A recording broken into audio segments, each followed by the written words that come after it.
Hi friends, welcome to our channel. మనకి 7,951 post గాను మనకు నోటిఫికేషన్ అనేది విడుదలైంది. అయితే మన ఓన్లీ తెలుగు రాష్ట్రాల కాడికే చూసుకున్నట్లయితే సికింద్రాబాద్లోనే 590 పోస్టులు గాను ఉన్నట్లు మనకి ఇక్కడ మెన్షన్ చేశారు.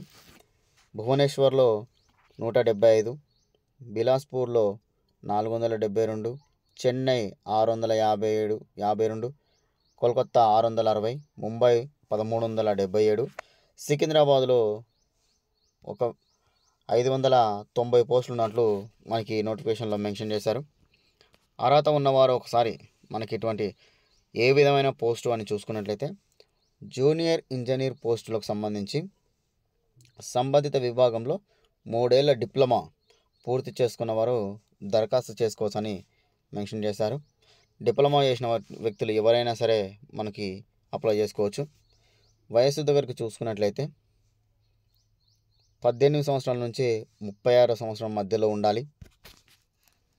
మనకి జనరల్ ఓబీసీ అభ్యర్థులైతే మనకి ఏజ్ రిలాక్సేషన్ కూడా మనకి ఎస్సీ/ఎస్టీ క్యాండిడేట్ కూడా 3 ఏళ్ళ అనుభవం, ఎస్సీ/ఎస్టీ క్యాండిడేట్కి 5 ఏళ్ళు, ఓబీసీ క్యాండిడేట్కు 3 ఏళ్ళ గరిష్ట పరిమితి కూడా వయసులో ఉంది.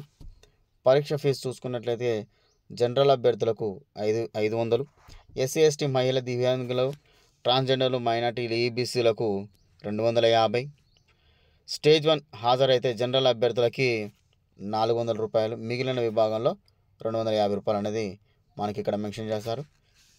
మనకి ఆన్లైన్ దరఖాస్తు చివరి తేదీ చూసుకున్నట్లయితే ఆగస్టు 29గా మనకి దరఖాస్తు అనేది మెన్షన్ చేశారు లాస్ట్ డేట్గా. www మనకి .rrbapply.లో మనకి ఆన్లైన్ అప్లికేషన్ అనేది మనం అప్లై చేసుకోవాలని కూడా మనకి ఇక్కడ మెన్షన్ చేశారు. దాంతోపాటు కొన్ని రకాలైనటువంటి పోస్టులు మనకి చూద్దాం. ఫిషరీస్ డెవలప్మెంట్ బోర్డుకు సంబంధించినటువంటి ఒక నోటిఫికేషన్. ఫిషరీస్ డెవలప్మెంట్ బోర్డులో national fisheries development board Hyderabad ఒప్పంద ప్రాతిపదికన 12 టెక్నికల్ పోస్టులకు సంబంధించినటువంటి ఇంటర్వ్యూలు నిర్వహిస్తుంది. ఓన్లీ మనకి ఫిషరీస్ డిపార్ట్మెంట్లో ఉన్నటువంటి ఇక్కడ చూడండి, మానిటరింగ్ అండ్ ఇవాల్యుయేషన్ ఎక్స్పోర్ట్స్ ఒక పోస్టు గాను మనకి మెన్షన్ చేశారు. అదేవిధంగా మానిటరింగ్ అసిస్టెంట్ 3 పోస్టులు, కన్సల్టెంట్ గ్రేడ్కు 1, 2, గ్రేడ్ 2, గ్రేడ్ 1 అనే పోస్టులకు గాను 6 పోస్టులు, senior technical officer 1 post, junior technical officer 1 post. దీనికి సంబంధించిన విభాగంలో డిగ్రీ పూర్తి చేసి పని అనుభవం ఉన్నటువంటి క్యాండిడేట్ ఎవరైనా కూడా మనం అప్లై చేసుకోనని ఇక్కడ మెన్షన్ చేశారు. ఇంటర్వ్యూ తేదీ వచ్చేసరికి 29/8/2024 అంటే 29వ తారీఖు national fisheries development board PVNR express way హైదరాబాద్లో మనకి డైరెక్ట్గా ఎటువంటి ఎగ్జామ్ లేకుండా మనకి ఇంటర్వ్యూ ద్వారా మాత్రమే మనకి ఇక్కడ ఈ వాకిన్ సంబంధించినటువంటి మనకి జాబ్ అనేది మెన్షన్ చేశారు. అక్కడ ఇంటర్వ్యూకి వెళ్ళి మనం అటెండ్ అయిన తర్వాత షార్ట్ లిస్ట్ తీసుకొని మనకి పోస్టింగ్ అని ఇస్తారు. నెక్స్ట్ ఎయిమ్స్లో డాటా ఎంట్రీ ఆపరేటర్. మొన్న ఒక ఫ్రెండ్ మాట్లాడారు. ఏమని మాట్లాడారంటే, అన్న ఎప్పుడే కానీ మనకి అన్ని రకాల మెడికల్ జాబ్స్ ఇస్తున్నారు, అనస్థీషియాకి సంబంధించినటువంటి పోస్టులు ఎక్కడ కనిపించలేదు అని అడిగారు.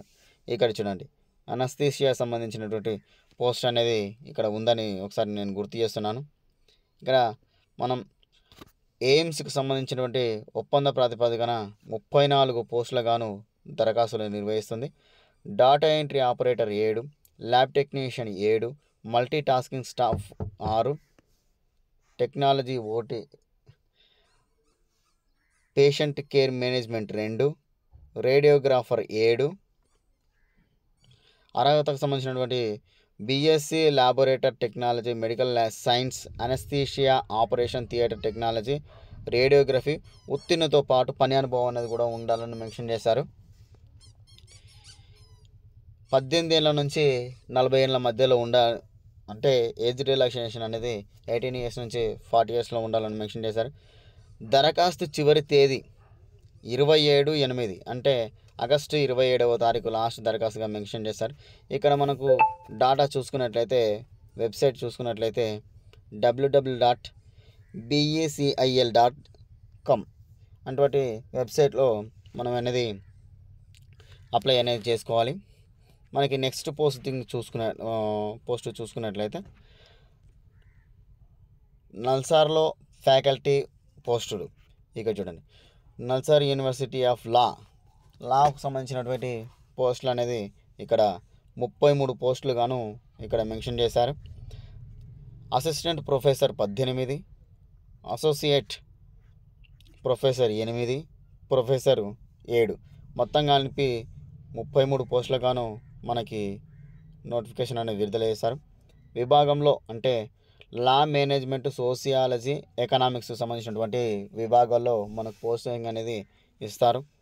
అర్హతలకు సంబంధించినట్టు చూసుకున్నట్లయితే పోస్టును అనుసరించి సంబంధిత విభాగంలో కనీస 55% మార్కులతో డిగ్రీ, పీజీ, నెట్, సెట్లతో మనకు పిహెచ్డి అనుభవం అనేది ఉండాలని మెన్షన్ చేశారు. పిహెచ్డి చేసిన ఏ క్యాండిడేట్ అయినా మనకి పోస్టులకు అనేది అప్లై చేసుకోవచ్చు అనేది కూడా మనకు మెన్షన్ చేశారు. ఇక్కడ ఈరోజు నేను 4 రకాలైనటువంటి పోస్టులకు గాను మనకి ఈరోజు వివరించడం జరిగింది. ఇందులో మీకు ఏది అర్హత ఉన్నా, వేటికి సంబంధించినటువంటి అనుభవం ఉన్నా వాటికి మీరు దరఖాస్తు చేసుకొని వాటికి సంబంధించినటువంటి డీటెయిల్స్ క్లియర్గా తెలుసుకొని మనకి మన ఛానల్ ద్వారా అప్లై చేసుకుంటారని ఆశిస్తున్నాను. Thank you friends.